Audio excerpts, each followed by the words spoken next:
Welcome to My Life Chassidus Applied, episode 391. We are in the early stages of the month of Adar Rishon, being that this is a leap year. So we have 2 months of Adar, a double simcha, double of a regular year. Mishenichnas Adar Marben B'Simcha. So special time to celebrate joy, and joy that includes one that comes from even the darkest places, which is essentially the month of Adar, V'napach, that it was transformed from a very challenging and dark day that it could have been to a tremendous day, like Yehudim Oisa Eire V'Simcha V'Sasen V'Yikar. So that's a good way to begin, that it should be a month of only simchas, begoli, joyous and celebrating occasions in a revealed way, leading us to the Geula Amitis V'Ashlema, when there'll be simchas Eilam Al Reisham, a permanent simcha and joy that will continue to grow from strength to strength. This program is dedicated in merit of Baruch ben Yamin ben Menucha Lena and Miriam Baschai Sarah Altois, and Yukusil ben Leah Rochel and Rochel Bas Liba Farkash, dedicated by Pinchas Taders ben Miriam and Sarah Bas Rochel Altois. So, as I just mentioned, Adar, we're going to talk about that month, this month, and its power, but we'll also discuss this week's chapter. Always good to begin with the lessons of Chassidus applied to the chapter of Tetzaveh. So as we work our way through the book of Exodus, the book of Shmos, so we covered the beginning of it was the Jews' suffering and their Golus exile in Egypt, the Egyptian exile, then the Exodus, then the parting of the sea, leading to Matan Torah and Pasha Yisrael, receiving the mandate of the Torah from God, leading into Mishpatim, more laws that were received at Sinai, and then leading to the building of the sanctuary, and that is the central theme, which occupies the coming chapters, Truma, Tetzaveh, Kesisa, Vayakel, and Pekudei, until the end of this book of Shmos. So we're now in the second chapter about the Mishkan. So it continues about different elements connected to building the Mishkan, especially regarding the garments of the Kohanim and other aspects, including the Keteris, which is the incense offerings. This chapter as well, at the end, talks about Yom Kippur. So we have the continuing themes regarding the building of the Mishkan and the activities that went on there. So it's interesting, just as beginning as a general lesson, what do we learn from Ata Tetzava?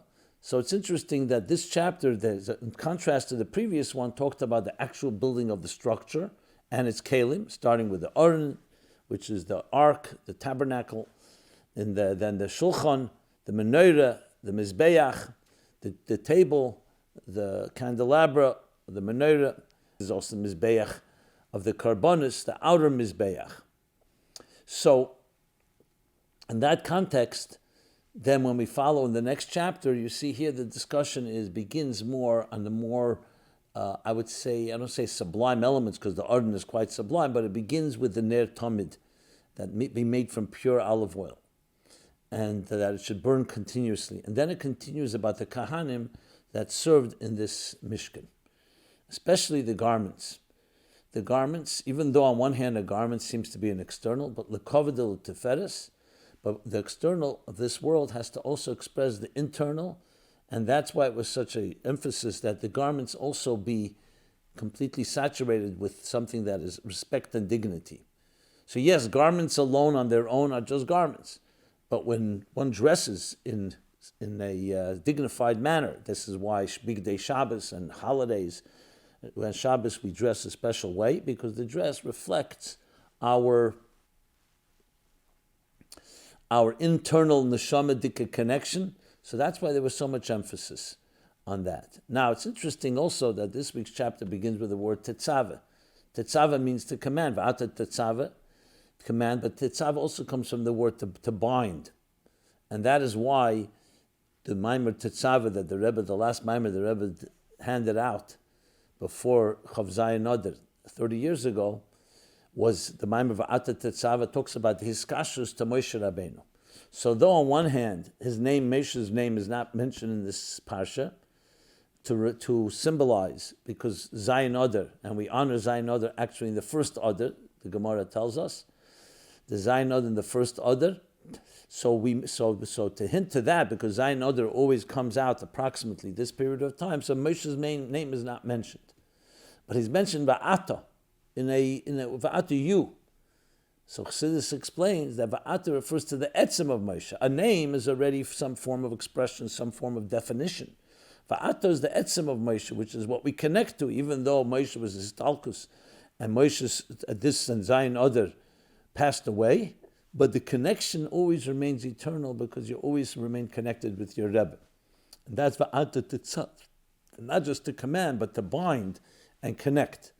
So in some ways you can say that this week's chapter, in addition to obviously we connect to godliness and we connect through the Mishkan in general, through the sanctuary, and through the Aron and all the vessels that we built and were discussed in the previous chapter, but when you talk about the actual connection to the Nosi Hadar, to the Moshe Shebedar, which is also through the Kohanim, who also serve as that type of interface. So here you're talking about now on a deeper level. So it makes sense that the parts of the Mishkan that were built and structured in this week's chapter also talk about the more personal connection. So the lesson to us is that we connect obviously with Osel Migdash v'Shachanti b'Seichem, build for me a sanctuary, and I will reside among you. I will reside well within you, b'Seichem, within you. But one of the ways we do that is through the Tzaddik Adar, through the Moshe Rabbeinu of a generation, a leader of a generation. Not, God forbid, replaces that, because in Judaism there's no intermediaries. But it says, it's a mamutza machaber, it's a transparent and seamless channel, because we can be so involved in our mundane lives that we need a living example of how we can connect to God. So it's all about a relationship with Eibishter. But a true Rebbe and a true Tzaddik, Moshe Rabbeinu, serves as that type of role. That's why V'aminu b'Hashem b'Moshe Avdei. How do you equate the two? Believing in God and Moshe Avdei? Because Moshe is an extension of godliness. And when you look at Moshe, you have a model, an example, a prototype, if you wish, a template of what it means to be a godly person, an Ish Elikim. So this week's chapter focuses in that aspect of it, that ultimately the Mishkan was the model that we use in order to connect to and allow godliness to dwell among us. Even today, when we don't have an actual physical sanctuary, we do it in our hearts, in our souls, in our homes, as we discussed last week. And the Rebbe of a generation, there's this Pashtusa Demesha B'chol Dar V'Dar. In every generation, there's the Va'ata Tetzava, the connection we make with the Rebbe that gives us the strength to get through the mundane realities of our life and connect to Hashem in this fashion. So the lesson is about Iskashus, and therefore also appropriate to mention that 30 years ago, when the Rebbe delivered this Maimer Va'ata Tetsava, the Rebbe had distributed it to each person. It's a Maimer from Tovshim Mem Aleph, from the year 1981, but the Rebbe actually the Rebbe edited it, and then it was distributed on this week, which is like the last time the Rebbe would distribute a Maimer before the sad day, the Monday of Chav Zayin Adar, which we shall talk about when we get closer to that date. So that is a practical connection and lesson to us. And how do we connect to the Rebbe? We connect through learning the Rebbe's Torah and through living and actualizing his directives, his heroes. So, with that said, let us talk about some of the questions that came in connection to this week's chapter. And we'll start with a general one. What rituals can we do today as a substitute for the rituals in the temple? Hello, Rabbi, from Montpelier, Vermont. We love your Sunday night Torah question show. We have a question. Since we don't have a physical holy temple in Jerusalem, what rituals can we do here in America as a substitute for the rituals they did in the temple? Well, not only in America, everywhere in the world, the temple is physically not here nowhere. And even though the Temple Mount and it's a holy Temple Mount in Israel, but we need something that, yes, and this I discussed last week, there are two key things. First of all, Yecheskel said, when he asked God, what will happen now to the Jewish people? They don't have the Beis HaMikdash. The Eibishter said, Ve'eilem Mikdash Ma'at. I will be for them. The ALM, this Beis HaKnesses, Beis HaMedrash that they build, that they'll build synagogues and houses of prayer and houses of study, houses of worship and houses of study, the ALM Migdash Ma'at, and that will serve for them a Migdash Ma'at, a mini sanctuary. And more specifically says the Talmud, that davening, prayers, tefillas keneged karbonos tiknum, keneged tmidin tiknum. When we pray today, that is the replacement, akimas vosav. When we say that when we speak through our mouths and we pray, v'neshalma porim sfasenu, that our lips are supplementing or fulfilling that which the karbonos, the offerings, did in the temple. So when we speak and say our prayers, we're actually offering ourselves. Prayer is a form of an offering. And the same thing is with every other aspect of the temple. We have it today. When we study Torah, we're connecting through the Aron, through the tabernacle, through the ark, the holy ark. The menorah reflects the menorah, the mizbeach, and the shulchan reflect chesed, gvura, teferes. Chesed is the shulchan. The menorah is gvura, and teferes is the center, is the mizbeach, that is the offering of the incense offerings. And all that is reflective in our work today when we do kindness, is a form of the showbread of the shulchan, which was about being mamshach, being drawing down every type of blessing. The menorah is an illuminator and also represents fire, but it's also illuminating everything around us, being a walking menorah. And the same thing with the mizbeach, which, as I said, our offerings, the very fact that we are connected to. Korban comes from the word kiruv, closeness. Now, the entire books, there's a whole book called Torah Se'ela from the Ramah, the Moshe Ishalish, who wrote the commentary, the mappa is called, like the cover of the Shulchan Aruch. The Shulchan Aruch is called the set table, the mappa, which is the tablecloth, is the Ramah. He wrote a book called Torah Se'ela, dedicated completely to explaining the parallels of the Mishkan in our personal lives. And in Chassidus, you'll find many places where it discusses it. So we say, Torah Avodah Gemilas Chasodim, Avodah, Zui Tefillah. Avodah is like the karbonos, the offerings, which was one of the primary thing, according to the Rambam Maimonides, the primary work in the Mishkan, and that we do that through our prayers today. So, God would not deprive us, and as I said before, for us in the Migdash v'shachanti b'seichem, the bottom line we have to always remember, the temple was not for God to reside in a building, it was to reside b'seichem, within each one of us, each one of you, each person. Okay. More specific questions about some of the Pasha mentioned the Pasha. What was the tzitz and the kohen gadol that the kohen gadol wore on his forehead? So it says in this week's Pasha, Vasisa tzitz. A tzitz essentially is a head band or a head plate, sometimes referred to, that the kohen gadol, Aaron in this case, the first kohen gadol, would wear on the forehead right over here. It was made out of gold, and it had the words Kodesh LaHashem, holy to God. There's two opinions in the Gemara, whether it was 2 lines or 1 line. And this, the Pasuk says, should always be worn by Aaron, and it provided protection and atonement for the offerings that were brought. And in general, atonement, Naisa Oven. So the reminder of God that's on the forehead, that first of all Aaron wore, and everyone saw, when they saw Aaron, was a power of atonement for forgiveness. So even though we don't have it tzitz today, but the avodah of it we do have, explained in Torah Eir from the Alter Rebbe, and the Tzemach Tzedek in more detail, in Eir Torah and Tetzaveh, the different aspects of this tzitz, and why it's called tzitz, which also comes from the word gazing, which answers the second question, is there a connection between the tzitz of the Kohen Gadol and tzitzis we wear, because these words sound very similar. So there he makes the connection, that they have that connection. Tzitz also comes from meitzitz, from gazing, meitzitz min achrachim, to gaze through the cracks of the wall, talking about Mashiach. So there it discusses Chassidus, and just briefly, how the tzitz represents a divine presence. Obviously, every one of the Big Day Kodesh, every one of the holy garments of the high priest, of all the priests, represents different things, but this represents particularly this element, as explained at length in these memoirs, where I would definitely advise you could check out and find more information. So, in that sense, the tzitz reminds us, like today we look at the tzitzis with the isem, when you see the tzitzis, it reminds us of Torah mitzvahs, reminds us of all the 613 mitzvahs.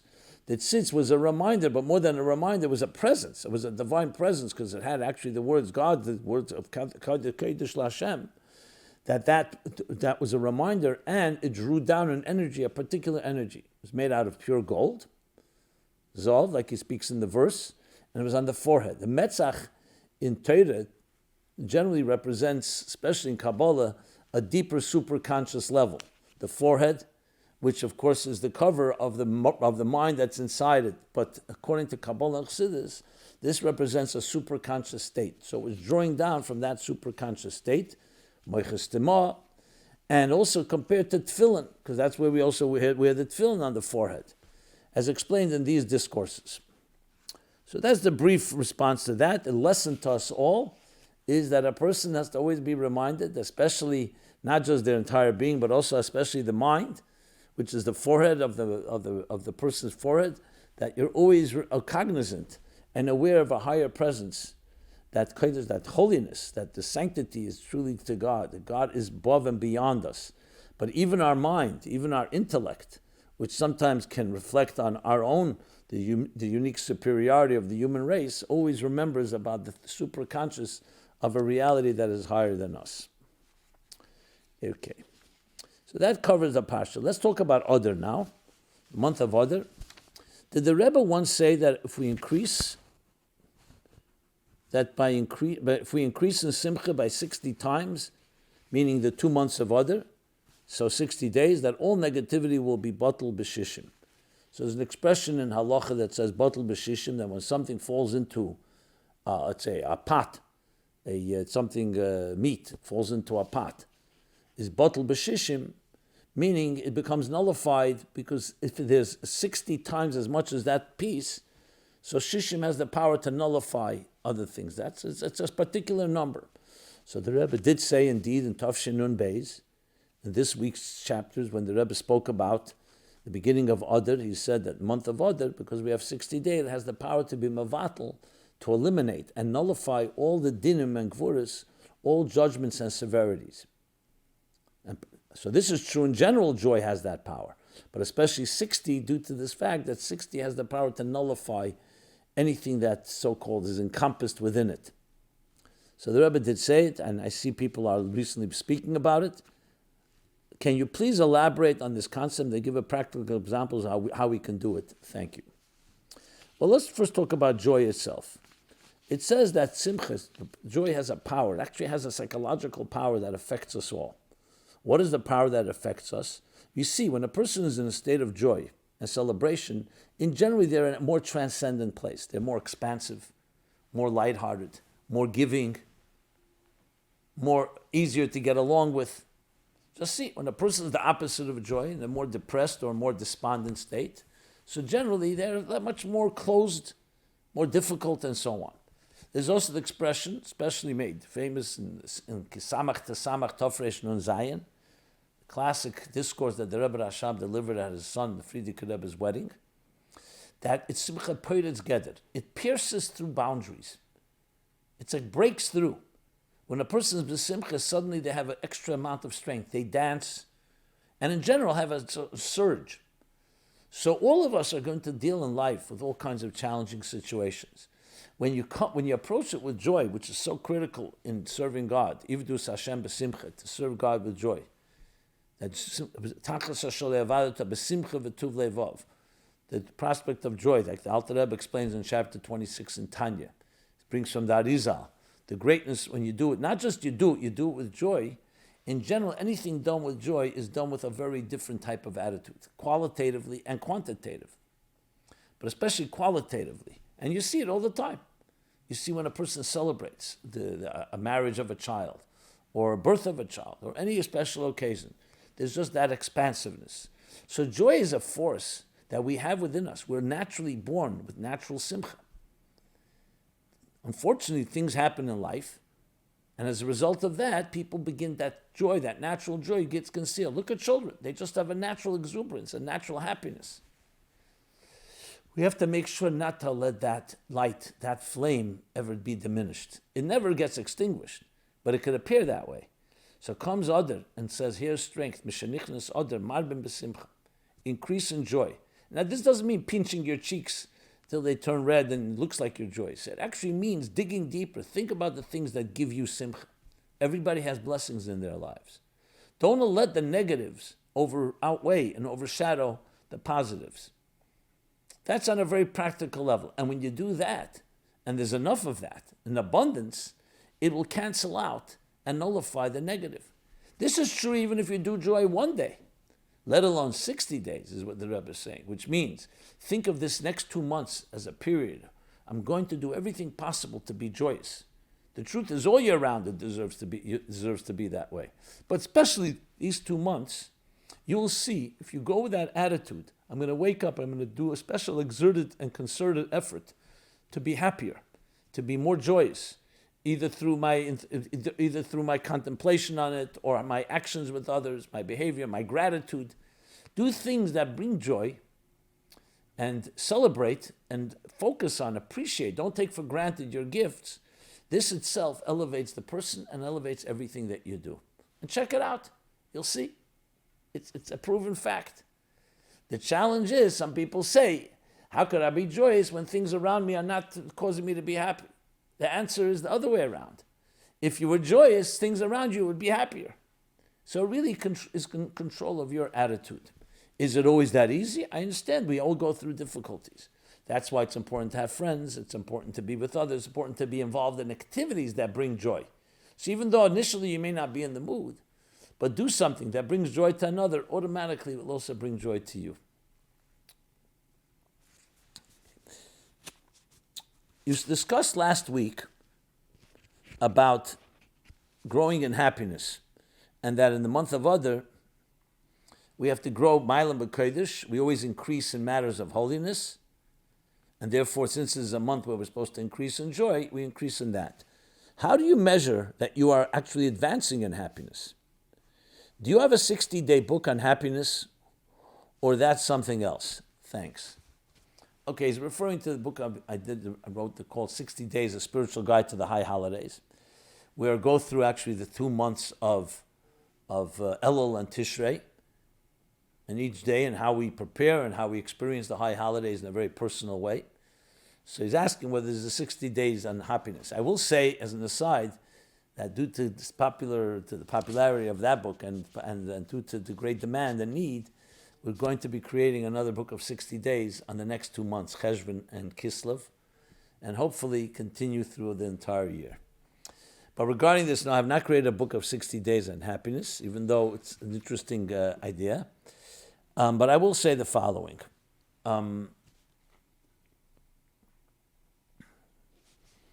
It's a good question, because you could say, okay, it's one thing being a happier person, but how do you measure and how do you grow in that?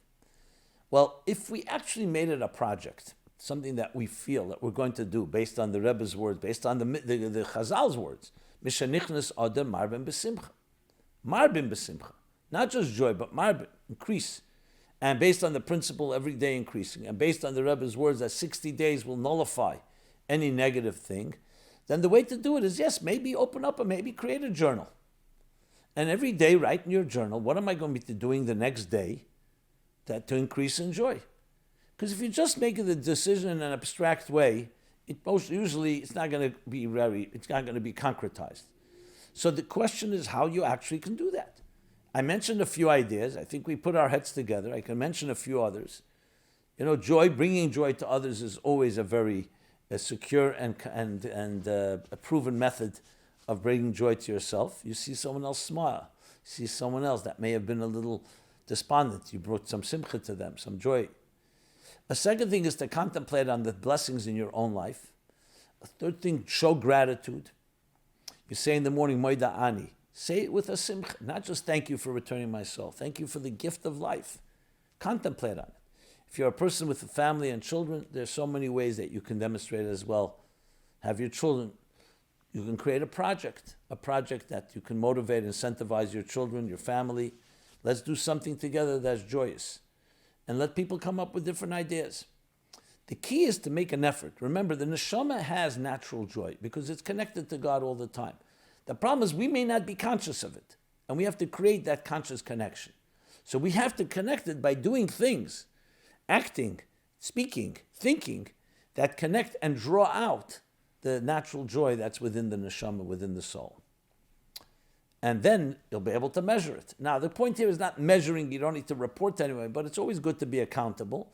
Cheshbon hanefesh, every day, every evening. And that way you really can then say, hey, you know what? I've really increased in joy, and I guarantee you it becomes something that becomes like addictive in a good way. Something that is addictive and also contagious, all good.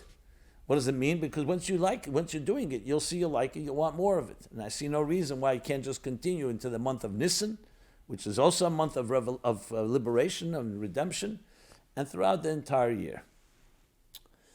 Okay, since we're also on this week of Zayin Adar, I mentioned before the birthday and the yahrzeit of Moshe Rabbeinu, both on that day.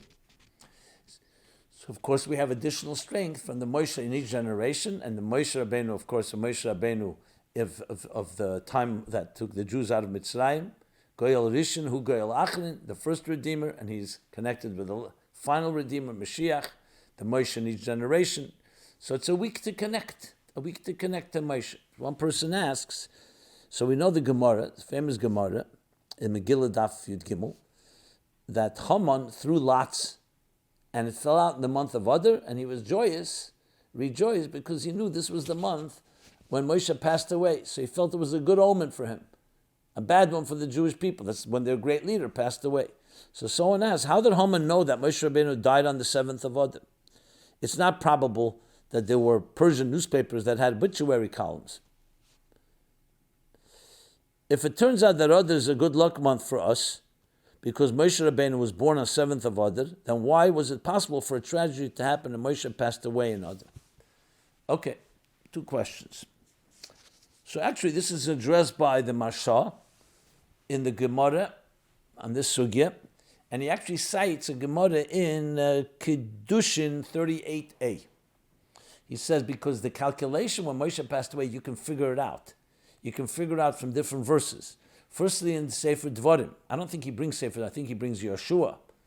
But it talks about it. After Moshe passed, they counted a certain amount of days, so you can figure it out. And Haman who's definitely a wise man, he figured out, he can calculate it.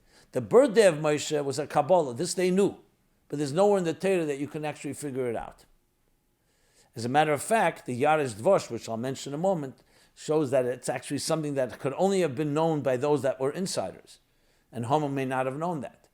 Well, he may have, he didn't know it. So the yard says passing, we know, like also in Sefer Dvarim, it says by Chedesh Harishin Chedesh Achadasar, which is the month of Chedesh Asiri, the 10th month, which is the month of Shvat. Be'echad l'Chedesh, the first day of Shvat, Moshe Rabbeinu began to teach.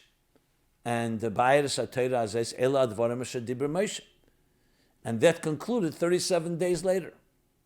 So though from that alone you can't calculate it, but when you look in Sefer Yeshua, you can calculate because it says that they mourned for Moshe several amount of days, and then you can calculate when he actually passed away, which is the Zayin Adar. So Haman could have calculated. That's what the Masha says. The Yaresh Dvosh adds an interesting point. Yaresh Dvosh, he says the following. When was Moshe born? So everybody thought Moshe was usually a pregnancy is 9 months. But it says that they hid him for 3 months. Why? Because he was actually born 6 months and 1 day. Into the 7th month. He was born pretty early. And no one knew that. The Mitzrayim didn't know it. So Haman wouldn't know that either. So Haman would have been mistaken and thought that maybe 3 months later is his birthday. Based on that. So interesting different points. Relevant to us is the bottom line is yes, he was born that day and his stalkus was on that day, and it says in the Gemara, "But tzaddikim mamalish neseim miyem liyem." God actually makes it that they actually are born and pass away the same day. It's like a complete cycle. By the Rebbeim, the only one that was that way was the Mittler Rebbe. The Rebbe asked the question: if that's the case, how come so many tzaddikim are not? their yortzeit is not the same day as their birthday. So Begoli revealed it by a few individuals. By everyone there's a certain element of completion. But by Moshe it was in a revealed way. Moshe, the first Nasi, the first leader, was in a complete way. So even though this Talkus on one hand is a sad day, but being this was the complete cycle, remember, Talkus is, the Alter Rebbe says, the day that gathers together. That gathers together everything that the tzaddik did and accomplished through his lifetime. So therefore, it's also the completion of his avodah. So although in that day it's sad, it ultimately is a special day. So both the birthday and the Yortzeit Moshe gives us only blessings. Haman only knew about the passing. He didn't know about the birthday. But when you know both of them together, you have the complete blessings. And actually it turned out that it transformed Adar from sadness to joy, as we said earlier. Okay. Now that we covered the dates, the Pasha and Adar, let's discuss now some other questions. I have some follow-ups. There's plenty of different topics to talk about. I want to just use this as an opportunity right now just to make a little housekeeping. So, ChassidusApply.com is the site where you can find all the previous archives of all the programs, 390 programs already that we've done. We've entered the 9th year. Who would believe? You also can find a forum there. Very easy to find, where you could submit any question completely anonymously, and I will address all questions. My only qualification is that there's so many questions coming in, I can't really keep up. So I'm not really sure how to resolve this. Maybe someone has a good idea. I could do another program, but still, there's just so many backup. But I'm trying to catch up, trying to consolidate. Also, always questions that are timely, matters that are happening that we need to address. So, bottom line is, as well, that you can find on that site, you can also find other resources on Samach Vav and Ayin Beis that I've been giving classes. I teach a daily class in Ayin Beis, which you're all welcome to. It's a live Zoom and YouTube every morning, 9:30 a.m. On Sundays, 10 a.m. Check it all out at ChassidusApply.com. Okay. With that, let us now go to a bunch of questions. Some are follow-up.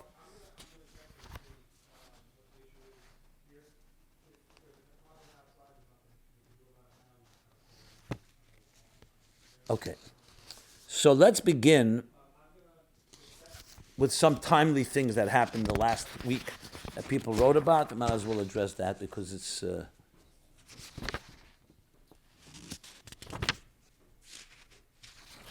How should we respond to claims that the Holocaust was not racist?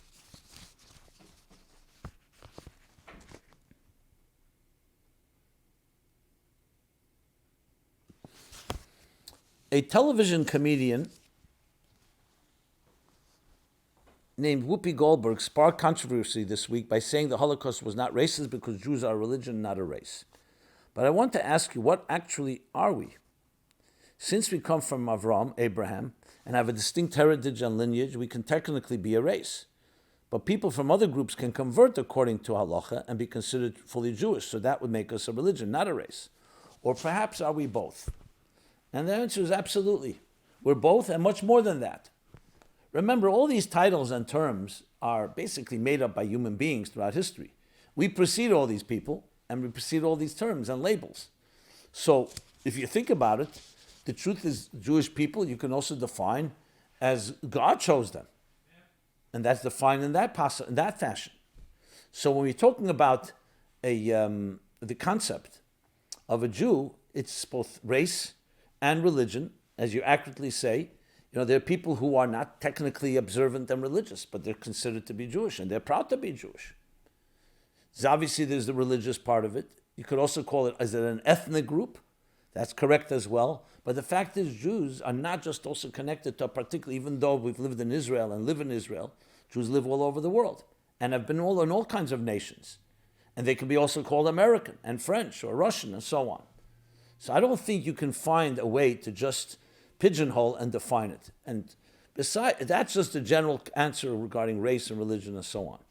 But most importantly, the statements made like this, besides the insensitivity, and I've heard that she's since apologized, is also, what's your point you're trying to say? The Nazis, no question, saw the Jews as a race. They saw them as an inferior race.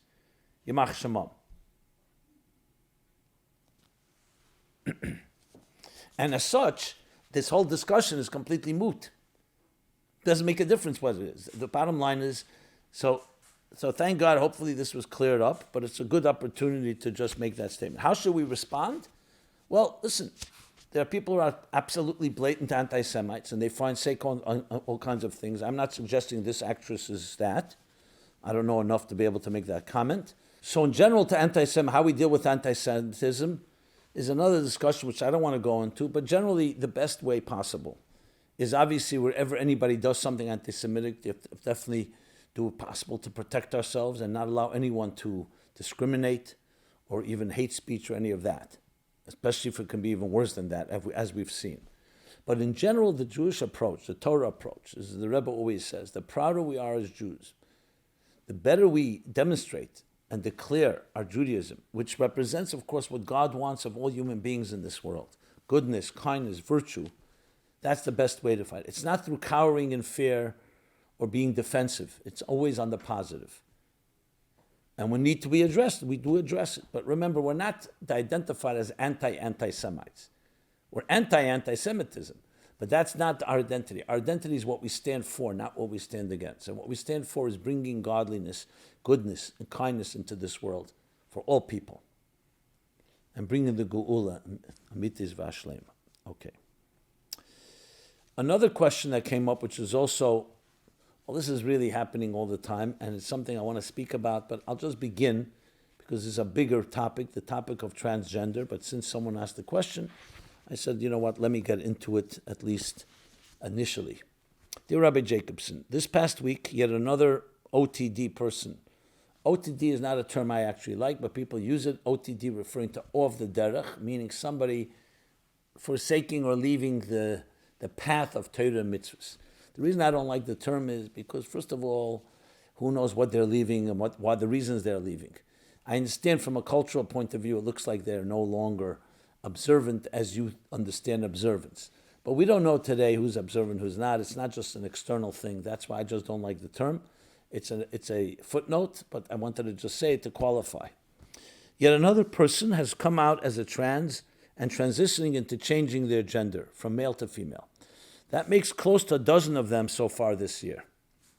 What is it about these OTD men that takes them in this extreme direction? I suspect it's mental illness. Perhaps they are not happy with themselves and their lives, and instead of making positive changes, they prefer to blame everyone else for their problems. First, they blame the community, and then they go OTD. When that doesn't resolve these issues, they blame their born gender and try to change it. What are your thoughts, and what does Torah Chassidus say on these issues? Thank you, Rabbi Jacobson. Oh, that's okay. So this is a topic I have addressed in the past. It's a topic that's becoming, unfortunately, more and more prominent, and it needs to be addressed properly. So let me just say a few things here. First of all, as I always do, I read people's comments. I don't try to edit it unless something is really inappropriate or obscene or offensive. But this doesn't mean I always agree with the tone. I don't agree with this tone, and I don't say it to be critical of whoever wrote it. It comes from a certain cultural, I guess, myopic perspective on things. It appears very condescending. It's not the way you'd want to speak to somebody. And anybody going through a challenge has to be approached with sensitivity. Even if you totally are repulsed by the concept of transgender, repulsed by anyone who's thinking or contemplating such behavior, such acts to change their gender or behave in a different way than they were born, you have to still know how to address it properly in a sensitive manner. We are not going to diagnose people with mental illness or others. I will say there's no question that a person who's going through this is troubled. There's no way they aren't. That's exactly what defines. Now, why they're troubled, that needs to be evaluated in an appropriate way. So if you know someone, let's start with that. Let's not just talk about it in the abstract, about a third person. If you know someone struggling with this, if you cannot be the sensitive person to address it, at least to be able to talk to the person This does not mean you have to agree what they are coming to, but what the conclusions they're arriving at, but they should have a listening ear. You never know. People like this are tortured. Suicide is very much connected as well to this. So we're talking about life and death. So find someone that they can speak to. If anyone has, God forbid, in their family, a child, or an adult, or a friend, or a cousin, the key is to get them someone to speak to. That always begins with that. Without that, who knows what can happen? And it has to be addressed sensitively. Firstly, simply to show you care. The person's going through a struggle. The stereotyping and the stigma doesn't help anyone. Yes, it's easy to laugh at it. It's easy to dismiss it. It's easy to just say they're all crazy. But the problem is that you're dealing with souls here. People are struggling. Now, yes, there is a political side to it, but that's not the person who's struggling. Maybe he's victim to that. Maybe very vulnerable. And that too needs to be addressed. Why are they vulnerable like that? There's no question that those with an agenda, a certain agenda to just eliminate all these gender differences, whatever their agenda is and how they understand life. We do have a Torah. God said how he created human beings, male and female, and that can be addressed. But I'm specifically not addressing the philosophical side of it right now, because I want to first address the sensitive aspect of it. Then, someone who's informed and someone who knows the Torah approach and has a Chassidic Warmkeit, warmth and sensitivity, those things coupled together can help somebody. Now, what the help is case by case. I'm not going to go into now what are the interventions necessary. I just want to establish a critical component that everyone listening to this, and please share it with others. It's vital that we talk to people in this fashion. Anyone. If someone came to you and they said they're struggling with some other matter, they're overeating, or they're struggling with life itself, or bullying, what is the first thing we do? We show sensitivity. We show love. Doesn't matter what they're struggling with. Who are we to judge? How do we know what they're going through? And let's even say it's full of distortions. But why are they susceptible to those distortions? Why are they more vulnerable? There's always something going on. And it's critical that we not doesn't just mean murder. It means any situation where a person is struggling, we have to be there for them. That to me is the bottom line I want to emphasize here.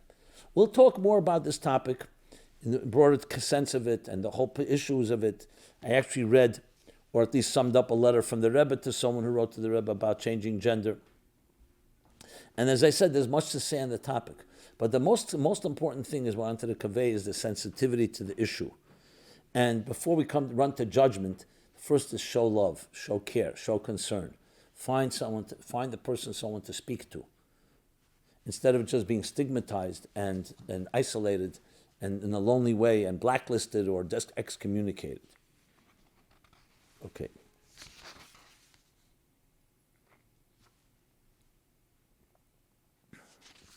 Okay, with that, let's go. Let's see here.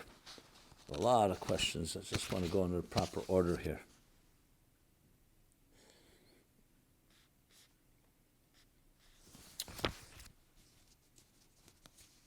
I want to go back to the topic, since we're already on the topic of sexual identity and so on. Let's also address the issue of abuse. So this has been going on for over a month, 5-6 weeks already. And I keep getting more and more comments on it, and I just felt I need to go through this and not just ignore it, even though we've addressed the topic many times. So I want to do another follow-up to the issue of the abuse scandal that broke a few weeks ago. Unfortunately, there's not only one. And just continue the conversation on the topic and read a few more questions that came in on this. Okay. Dear Rabbi Jacobson, I want to thank you and commend you for taking an important stance against abuse, especially at a time when a different respected rabbi in the community notoriously told people who are molested to just get over it. It's not so simple, and in many cases it's not easy to just get over it. I want to share an incident that happened to me and how it still affects me adversely 40 years later. When I was 11 years old, my parents sent me to a sleepaway summer camp. One day, when I was walking alone in the woods near the baseball field, an older staff member saw me and put his hand around my neck and held me against a tree and forced me to touch his private area. I should give ample warning that this is viewer or listener advised, what's the warning they say? that this is, that be advised that we're talking some things that are a little explicit here. So if you have children listening, maybe a good time that you may not want them to hear this section. I initially refused to do it, and then he started choking me and said he would kill me, and I was scared, so I did it. Even though at that age I didn't really understand what sexuality was, I did know I was violated and wronged. The moment he let go of my neck, I immediately ran back to my bunkhouse and told my counselor what happened. I even showed him the red and purple marks on my neck where the guy choked me. To my shock and disbelief, instead of helping me and getting this guy in trouble and kicking him out of the camp, my counselor gave me a stern lecture about Lashon Hara, which is speaking evil about another, and how I was doing a big avera, a sin, and I shouldn't repeat the story.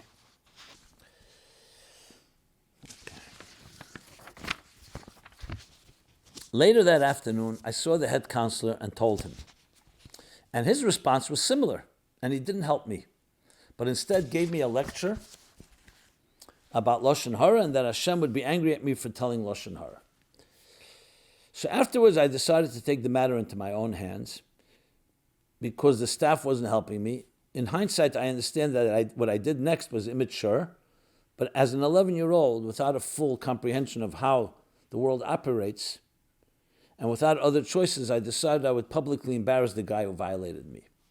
The next morning during breakfast, as this guy walked past my table, I stood up and shouted in front of the entire camp, "Hey, do you want me to feel," and I don't want to read the details, "like you forced me to do yesterday by the baseball field?"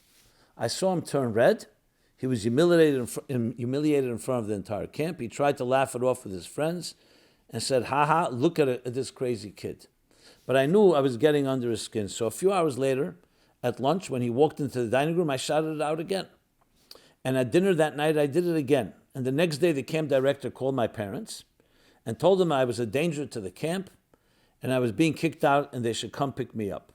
My dad had to fly to the camp from where he was and rented a car at the airport to get to the camp and brought me home. And by the way, the staff member that violated me was not fired and nobody considered him a danger to the camp. Looking back as an adult, I understand why the counselors didn't take action and bury the story. They didn't want a scandal. If they reported it to the authorities, it probably would have started an investigation, and perhaps the government would have found other unrelated things that weren't so kosher at the camp and would have caused problems. It might have also been written about in the newspaper, and imagine the tremendous Chil Hashem, desecration of God's name, it would have caused. But this is what occurred because of the camp's inaction. 7 years later, I was leaving shul after davening, and I saw the guy who violated me years earlier. I asked my friends if they know his name. One of my friends said his name, and that they know of him from California, and that he had a bad reputation for improperly touching boys. I was told a story about this guy harmed a child in a city by forcing himself on him, and the child was so traumatized by the incident he had to be institutionalized. And a few years later, that victim from the city committed suicide. In my case, I am still affected by my counselor and head counselor not helping me and instead making fun of me. It's expressed by a fear I still have of interacting with authority figures. Some things in life that are easy for everyone else to do, I have a hard time with. So many times in my life, I let my driver's license expire because I was afraid the agent at the DMV, who was an authority figure, would humiliate me. Many times I didn't apply for good jobs because I was afraid the boss, who was an authority figure, would make fun of me. I lived with my parents until I was 31 because I was afraid of interacting with a landlord, and so many more examples. But you get the idea. I also didn't get married until much later in life because I was afraid of being in a relationship, because I was afraid of intimacy, because not only was it not taught properly to me in yeshiva, but it was introduced to me as a child through violence. I also feel the camp took me seriously in 1982. And when I was victimized, perhaps the community could have forced the perpetrator into counseling or even had him arrested, and that would have prevented more victims. Thank you, Rabbi Jacobson, for standing up for the victims. It's too late for the boy in the city I mentioned who committed suicide. But a complete communal change of policy can prevent future victims and future tragedies. Perhaps at the first day of school or camp every year during orientation, the principal should include a short speech saying nobody is allowed to touch your private areas.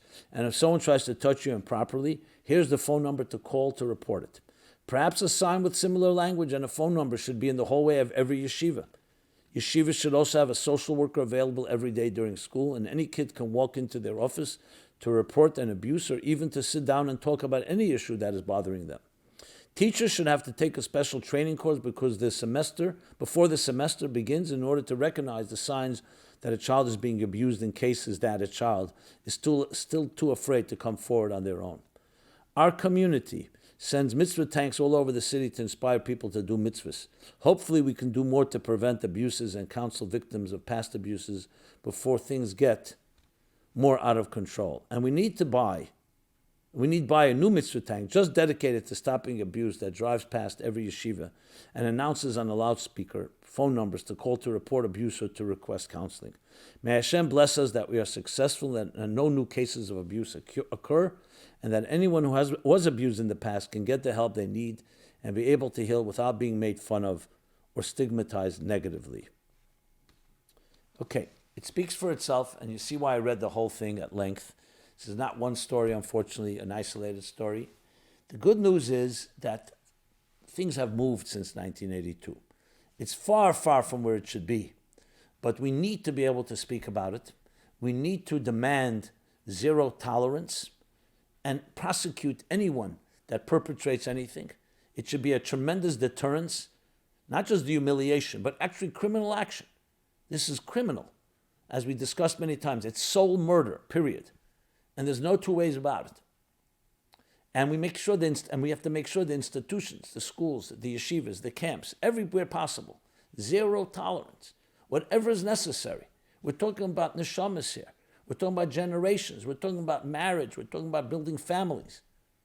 So everything you've said, I completely second, and just captures again the tragedy of this cancer of our times. Okay. And again, many more questions on this topic, but I'll slowly cover them all. I will cover them because I think it's a critical topic. It's one of the greatest challenges of our times. And as I always say, and I say it again, everything we do in life is overshadowed if we don't protect our children. The innocent, vulnerable, defenseless children, because that's our future. That is the number one mandate that we have. And that's why it's so critical to address, and that's what I will keep doing until we ultimately eradicate this cancer completely. Now, someone who is a perpetrator, besides knowing that you will be watched and you will be caught, and we will do whatever possible to prosecute you, go for help. You have an issue, go for help. Stop minimizing it. Stop thinking you're just going to be covered up. It won't be. Go for help. And you could save lives and save yourself. That's what I wanted to say right now in this regard. Okay. So we dealt with that. Okay. Another thing which is completely unrelated, but I want to address it. Dear Rabbi Jacobson, on Monday afternoon, there were 2 shooting murders in broad daylight on Empire Boulevard, an hour apart. With crime and murders so out of control in our shchuna, what can we do about it? What advice has the Rebbe given us to stay safe living here in Crown Heights? Additionally, should kohanim preemptively evacuate the area and leave Crown Heights because their simple act of walking to the supermarket or to shul creates a risk of coming in contact with a dead body? Because a murder can happen in the streets at any moment.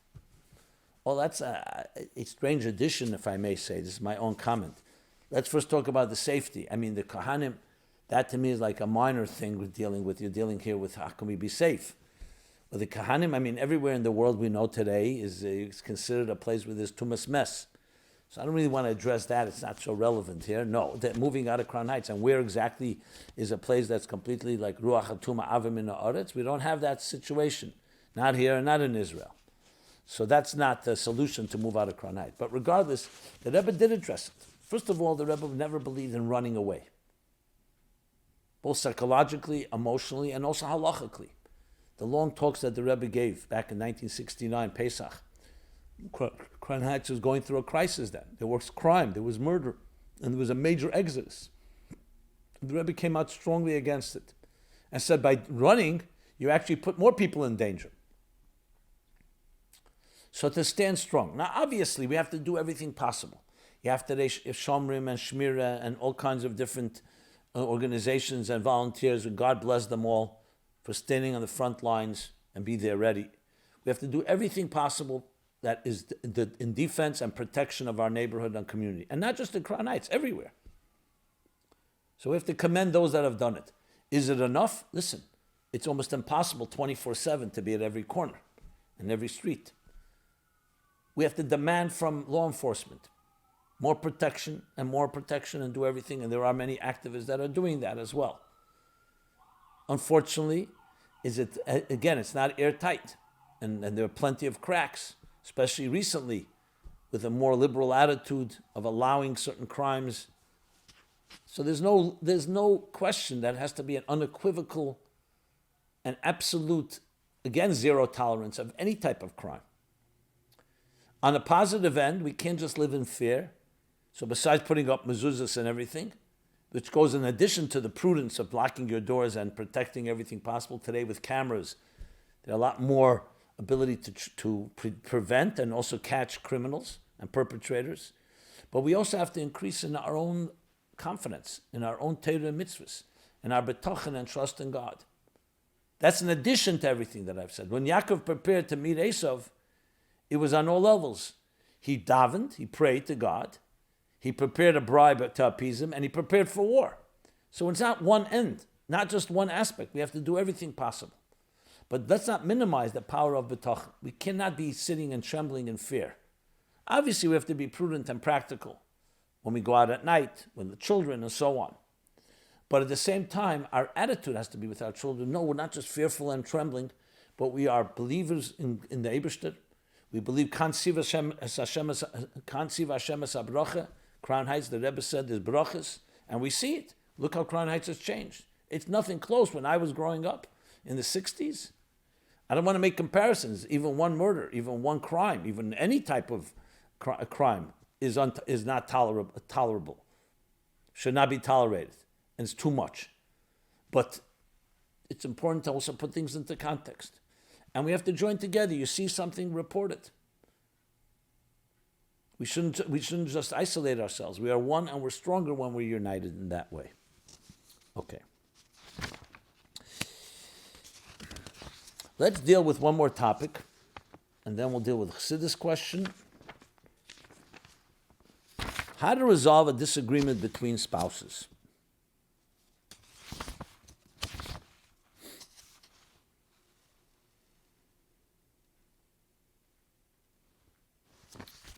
So 2 questions in this regard, very different, but they're in the same field, same category. Dear Rabbi Jacobson, my wife is so paranoid and afraid of COVID that she takes a rapid test before and after walking the dog in our backyard, and we don't even have a dog. All jokes aside, her attitude is adversely affecting our quality of life. She constantly cancels social events last minute because she says yesterday she sneezed, so she might have COVID and doesn't want to risk spreading it. I can't force her to go to social events.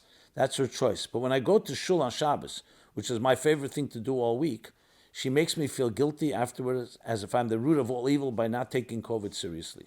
As a matter of fact, I do take it seriously. I was vaccinated, I wear a mask in public, and always wash my hands. Other than that, I refuse to cower in fear and not live my life.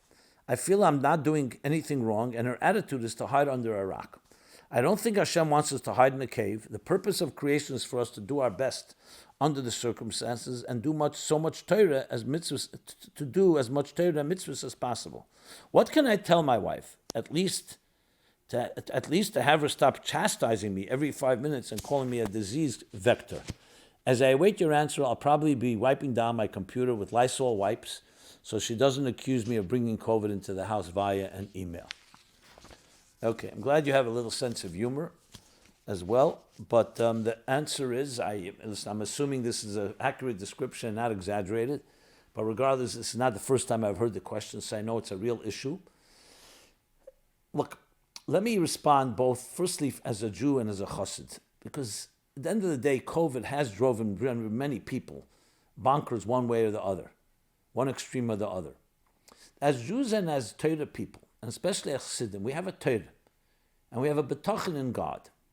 Now, obviously, we have to do everything possible to be careful, and to prevent, and to go to a doctor to get any remedy. COVID has created a lot of complications because there's so many different opinions. It's been politicized. It's been caused to become a polarizing force in so many different ways. And you don't. This one says this, and this one says that. That's why we have a Torah, and we have Rabbonim, and we have doctors. Nitin reshus l'reifah l'rapis, as I've repeated many times.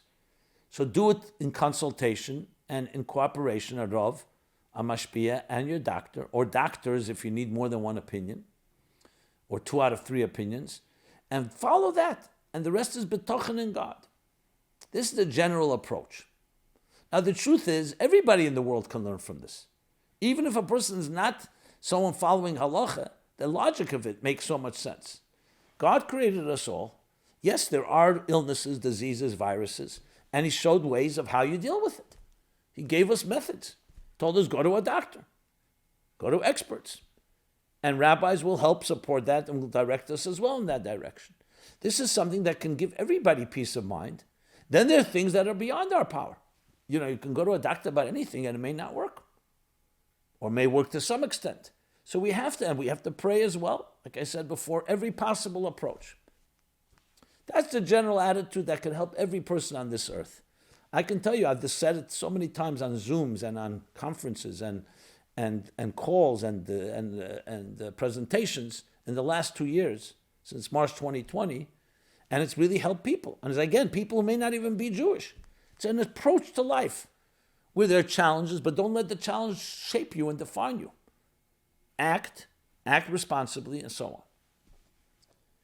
Now, as far as your wife goes, I'm assuming, since you're talking about you're both a Chassidic couple, a Jewish couple, I don't know what's driving her. Is this part of a Torah approach? Would she respond to that if she was standing in front of a rabbi, or she's in front of the Rebbe, and the Rebbe would give her certain guidance? Would she follow it, or would she think she's smarter? So I would take that approach. I wouldn't take an approach of husband versus wife, that your wife is being OCD or extreme and you are not. Because then it becomes a personal thing, and then who's right? This one said, that one said. I would take much more of a approach that you're on her side, but let's approach it from a Torah approach and how the Torah describes it. Now, it could very well be that this is reflective of her whole psychological demeanor and attitude and even pathology. I don't know. I don't know the details. But I would approach it in that context, and if she does need some support or help, and even therapy perhaps, I wouldn't say that. What's the matter with you? Let's go to a doctor. But in some gentle and kind way, you could say, listen, we love each other. Let's find ways to deal with this. Now, the way you're describing could also be something that's not rational. So rational conversation won't help. That's why it's hard for me to talk more about it, because I don't know you two. I don't know the dynamics. Is there a person, a third party that you and your wife can go speak to? That I would try to mitigate it that way by trying to address it in a very impersonal way, not make it a battle, a supportive way. That's the only way that I think this really can help be resolved. Okay. With that, let us just conclude now with the Chassidus question. And the Chassidus question is in chapter 25 of Tanya. Thank you, Rabbi Jacobson, for your weekly broadcast. I gain so much from it every single week. We just learned this week in Tanya chapter 25 that the Chachamim instituted the bracha of Shemin Esrei Slach Lanu for the sin of neglecting Torah study. Yes, 3 times a day for the sin of neglecting Torah study. The Alter Rebbe then says that this bracha is like the Tamid in the Beis Hamikdash, which forgave. I was wondering if that was the case, then why would the Siddur also contain the recital of the Tamid in the Karbonis section before Pesukah de Zimra, meaning in the Birchas Hashach in the morning before we start Pesukah de Zimra? Isn't that repetitive then? Thank you for any insight that you can shed on this question. Kol Tuv, may you continue with much success in hastening the coming of Mashiach. So if you look in the Tanya and the Rebbe's explanation on chapter 25, the Rebbe explains, and the different commentaries, you could look in Tanya Mevueres and other places, They explain why was it placed idafke in Shemoneh Esrei, in the davening. Why, if it's a forgiveness for this, why can't you say something that would represent the carbon tamid for the sin of neglecting Torah, batel Torah, elsewhere? So he explains, because tefillah is also connected to midin tiknum, and tefillah also brings the oila, that in addition to having a prayer for forgiveness, is also a prayer for appeasing God. So before you ask for forgiveness, or afterwards, before, you warm it up by bringing a gift, so to speak, carbon oila. And that's why it's dafke in Shemoneh Esrei. Now, based on that, you can explain that is the main place. The fact that we say the carbon tamid in the karbonis is in general, because in general davening is connected to tamid. Yes, it also has the element of forgiveness, but it's not that focus, especially 3 times a day. We don't say karbonis 3 times a day. The 3 times a day that the Alter Rebbe is talking about, dafke in Shemoneh Esrei, which is the ultimate, the epitome of prayer. So it's the epitome of really getting the forgiveness we need. In addition, it doesn't hurt to say it another time in the morning, which in general covers the whole tamid, everything about that offering, the regular daily, the daily offering of the tamid, which is the general concept of prayers in general. Okay. With that, let us conclude. Everyone should have a very, very happy Adar, continuing growth toward the 60 days. Ma'alim b'Kedesh, more simcha, more joy and celebration. This has been My Life Chassidus Applied, episode 391. Every Sunday we're here, 8 to 9 p.m. Be blessed, and only simcha to the simcha sageula ha'amitis v'ashlema. Thank you. This program is brought to you by My Life Chassidus Applied. Please help us continue our programs. Make even a small contribution at chassidusapply.com/donate.